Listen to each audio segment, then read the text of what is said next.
자, 이제 지금까지 얘기한 거는 양도소득세의 어떤 계산을 할 때에 우리가 좀 알아둬야 될 것을 좀 했고요. 계산보다는 실제로 제일 중요한 게 뭐죠?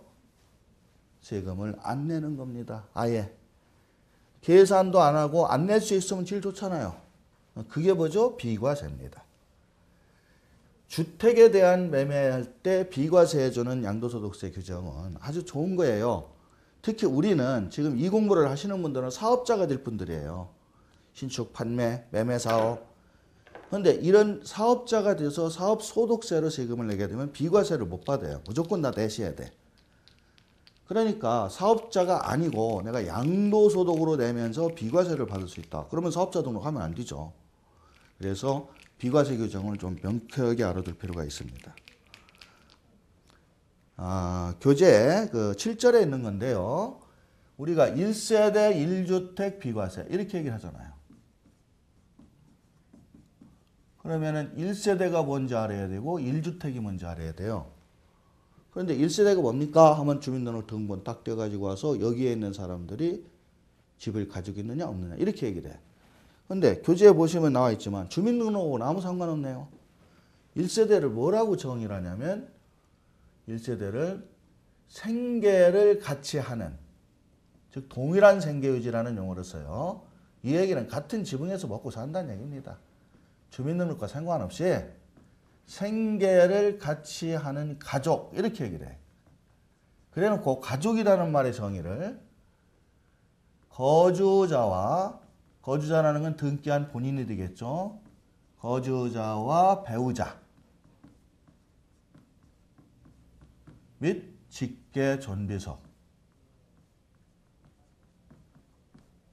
하고 배우자 포함, 그 다음 형제 자매. 이렇게 말로 써놓고 보면은 다 그럴듯해요. 맞아요. 이게 가족이에요. 근데 문제는 이 사람들이 누구냐 정확하게 짚어봐라 하면은 잘 못 짚습니다. 그래서 지금 동일한 생계를 같이 한다. 한 지붕 밑에 먹고 산다. 이렇게 봅시다. 한 지붕 밑에 주민등록과 상관없이 한 지붕 밑에 있는 식구인데 여기서 거주자는 나 본인이 될 거예요. 내 이름으로 등기가 된 집이 하나 있습니다. 그 다음에 나머지 1세대원이 이 가족이 다른 사람의 집이 있으면 2주택자가 되어서 비과세를 못 받는 거예요. 그러니까 지금 얘기하는 분들이 다른 집이 없어야 내 집을 비과세 받아요. 누구? 배우자. 그러니까 아내가 되겠죠. 그래서 나 말고도 아내 이름으로 집이 있으면 안 된다 이런 얘기예요. 2주택자가 되는 거죠. 그 다음에 직계 존속이니까 나의 직계 존속은 아버님입니다. 아버님 모시고 사는데 아버님 이름으로 집 있다? 나하고 합산한다.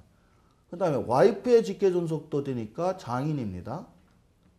장인하고 사유관에도 1세대가 돼요. 거기에다 배우자가 끼어 들어가니까 어머님 끼어 들어갑니다. 장인 옆에 장모 끼어 들어갑니다. 즉 이런 분들이 집을 가지고 있는 것도 내 집에 영향을 미친다는 거죠. 이게 여자라면은 뭐라고 되겠어요? 여자라면은 이쪽이 시아버지, 시어머니가 되겠죠. 그 다음에 직계, 비속이니까 비속은 본인과 아내의 자식들 아니겠어요? 그러니까 아들, 딸입니다. 근데 아들, 딸로 끝나는 게 아니라 배우자 포함이라고 그랬으니까 아들 옆에 며느리도 포함돼.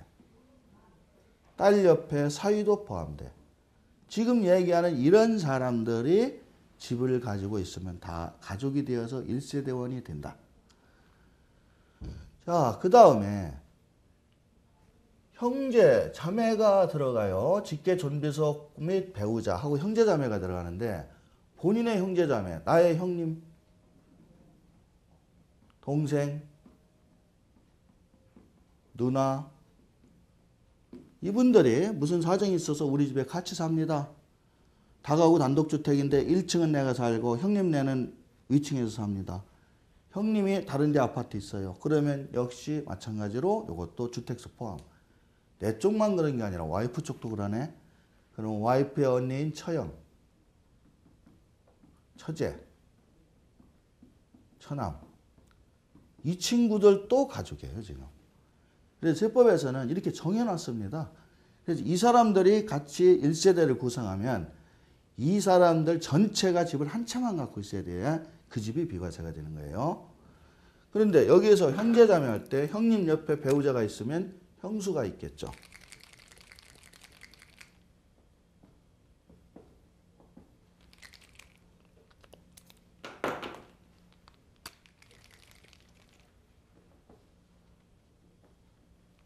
그 다음에 동생 옆에 재수가 있을 겁니다.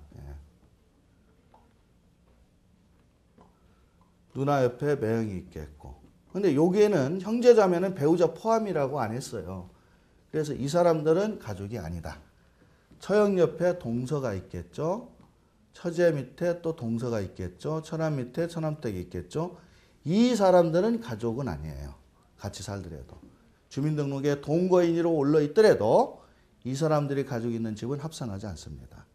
그래서 우선 1세대를 정확하게 이해를 할 것. 두 번째, 자 1세대가 이런 거라고 했는데 그러면 한 집에 같이 안 살더라도 그러면 예를 들어 처형이 집이 하나 있어요. 그래서 내 집이 있는데 처형이 우리 집에 들어와서 살아. 그래서 동일한 생계유지하는 가족이기 때문에 2주택자가 돼서 비과세가 못 되니까 처형을 나가라 해서 다른 데 보내버리고 집을 팔았다. 그러면 1세대 1주택으로 비과세가 됩니다. 이와 같이 독립된 생계유지를 할 수 있는 사람이 나가서 다른 데에서 다시 자기가 세대를 구성한다면 인정되는 게 일반적으로 맞습니다. 그런데 인정 안 해주는 사람이 있다. 그게 어떤 사람일까요? 그 사람들은 다른 데 가서 별도로 세대를 구성해도 그 사람이 집이 있으면 인정 안 해주는 거예요. 그러니까 잘 보셔야죠. 안 해. 배우자는 인정 안 해요. 따로 살더라도. 두 번째, 직계 비속입니다. 이 직계 비속이 교재 보시면은 직계 비속이 30세가 안 되면 30세 미만으로 1세대 1주택 비과세 요건 그 교재 해설표에 1세대 요건 중에 동그라미 2번입니다. 30세 미만으로서 최저생계비 이상의 종합퇴직 양도소득이 있는 경우. 이 말을 다시 얘기하면 30세가 미만으로 어떤 최저생계비 이상의 소득이 없으면 인정 안 된다는 얘기예요. 그러니까 30살이 안 됐는데 아무런 소득이 없는 아들이 나가서 그 아들 이름으로 된 집이 하나 있더라. 그러면 합산하겠다는 얘기예요. 그래서 여기에서 그 아들이 최저생계비 이상을 번다면 봐준다고 그랬어요.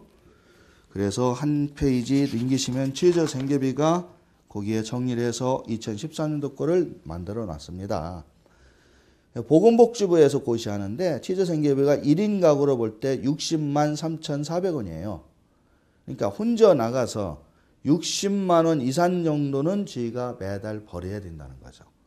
그것이 국세청에 신고가 된 금액이 있어야만 30세가 안 된 애를 인정해준다 이런 얘기니까 주민등록을 자식 이름으로 집 사주고 내보냈다고 해서 안심하시면 절대로 안 됩니다. 요것이 1세대 1주택입니다. 그 다음에 1주택의 개념은 그 1주택 판정이라고 해서 양도일 현재 기준으로 판단한다. 이 얘기는 뭐냐면 집을 지금 3월 30일 날 판다. 그럼 3월 29일까지는 이 사람들이 집을 다 하나씩 가지고 있었다. 그런데 이렇게 지금 별도 세대로 쪼개도 되는 사람들, 그런 사람들이 하나씩 가지고 있었는데 3월 29일 날 그 사람들이 다 우리 집서 나가버렸다. 그래서 3월 30일 파는 날 현재는 내가 가지고 있는 집 하나다. 그러면 비과세 해준다. 이런 뜻이에요. 그래서 양도일 현재에다가 현재라는 말에다가 동그라미 치시면 됩니다. 그래서 집을 팔기 전까지는 10주택, 20채였었는데 예를 들어서 집이 3개인 사람이 있어요. 그래서 본인명으로 다 3개다 보니까 첫 번째 팔면서 세금 냈고 두 번째 팔면서 세금 내고 세 번째 팔면서는 두 채 다 팔았으니까 세금 안 냅니다. 자, 그런데 첫 번째 1일 날 팔았어요. 두 번째 2일 날 팔았어요.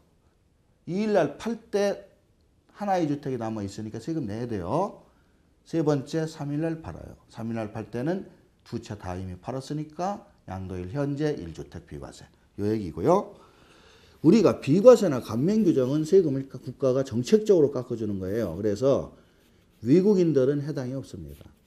근데 우리가 외국인 오면은 백인, 흑인 이런 사람을 얘기하는 줄 아는데 세법에서는 외국인이 한국 사람이라고 해도 국적과 상관없어요. 외국에 나가서 1년 이상 장기 체류하는 사람은 다 외국인이라고 하고. 그래서 한국에서 계속 살지 않고 해외 유학가 있다든지 지방에서 직장에서 해외 지사로 발령내 가지고 외국에 가족들 데리고 나가서 2, 3년 살다가 판다든지 그렇게 외국에 나가 있는 상태에서 팔 때는 거주자가 아니라 해서 세금이 다 과세가 된다는 점. 그래서 반드시 한국에 거주하고 있는 상태에서 매매를 해야 된다. 그 다음에 인별합산이 아닌 세대다. 혼자의 이름으로 된 것만 따지는 게 아니라 이 세대 전체의 가족 수를 가지고 따진다. 그 다음에 외국에 있는 주택을 판다. 이거는 비과세 규정 없어요. 국내에 있는 주택만. 그 다음에 보유 2년이로 지금 줄어들었죠. 그 다음에 9억 원 이하까지 전액 비과세고 9억 원 초과는 세금 따진다. 이런 논리들로 1세대 1주택을 좀 디테일하게 분석하셔야 돼요. 그래서 1세대라는 것을 잘 모르시는 분들은 이번 기회에 정확하게 이해하시고요. 우리가 부부 같은 경우는 사실혼 관계, 법률혼 관계 이런 게 있는데 사실혼 관계는 인정 안 하고 법률혼 관계만 우리가 따지니까 그런 경우도 보고요. 교재에 보면은 생계를 같이 하는이라는 의미가 뭐냐. 그거에 대해 디테일하게 또 설명도 달아놨습니다. 그래서 생계를 같이 한다는 건 말 그대로 같이 먹고 사는 건데 단독주택 같은 경우 좀 문제가 많이 생기더라고요. 이 다가구 단독. 단독주택이에요.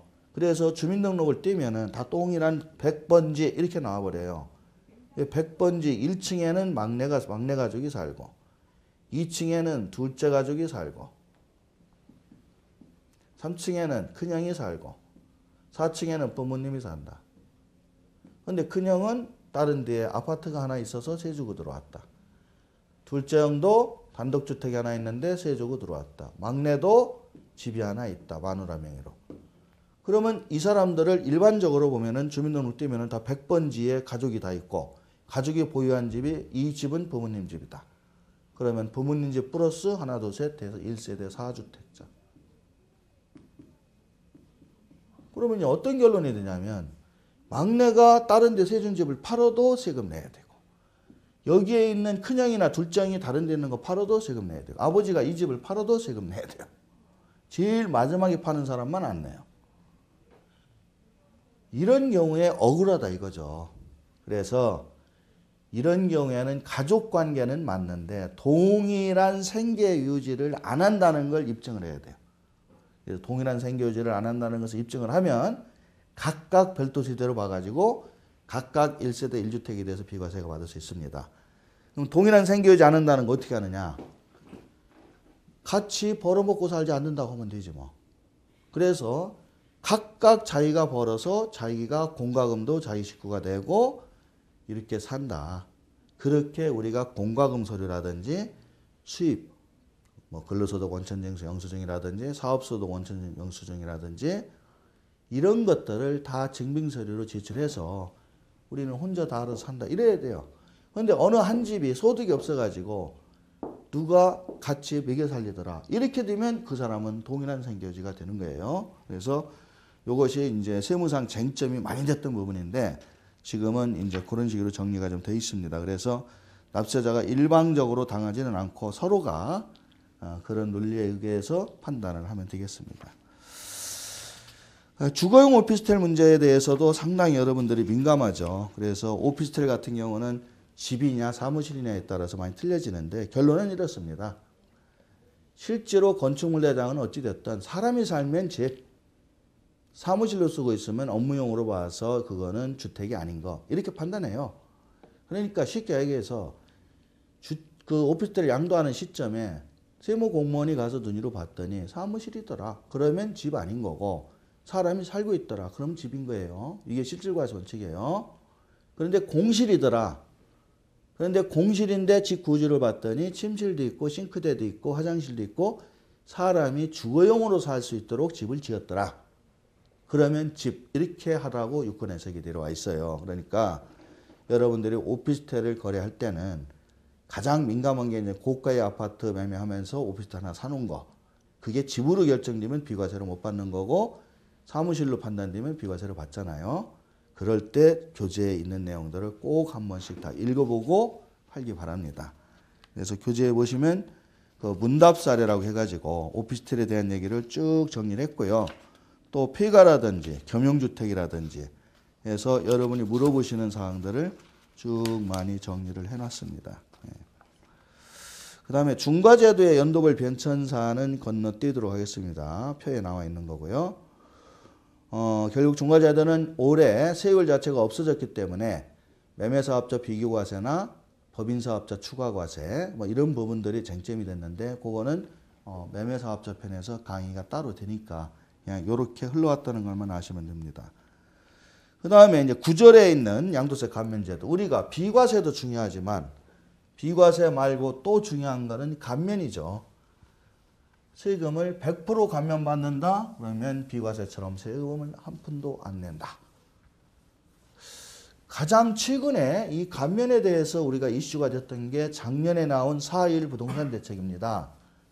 그래서 4.1 부동산 대책에 여러 가지 취득세 감면이나 나왔지만 나머지 조항들은 작년 12월 31일로 다 종료가 됐고 양도소득세 감면이 4.1 대책에서 나온 게 뭐가 있죠? 신축주택, 미분양주택,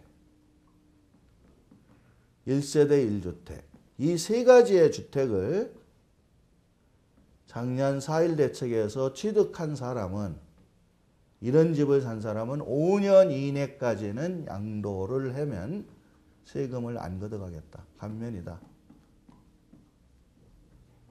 그러면은 작년 4.1 대책이니까 2013년 4.1 대책이니까 이때부터 5년 따져도 이게 언제냐면 2018년이 됩니다. 지금 2014년입니다.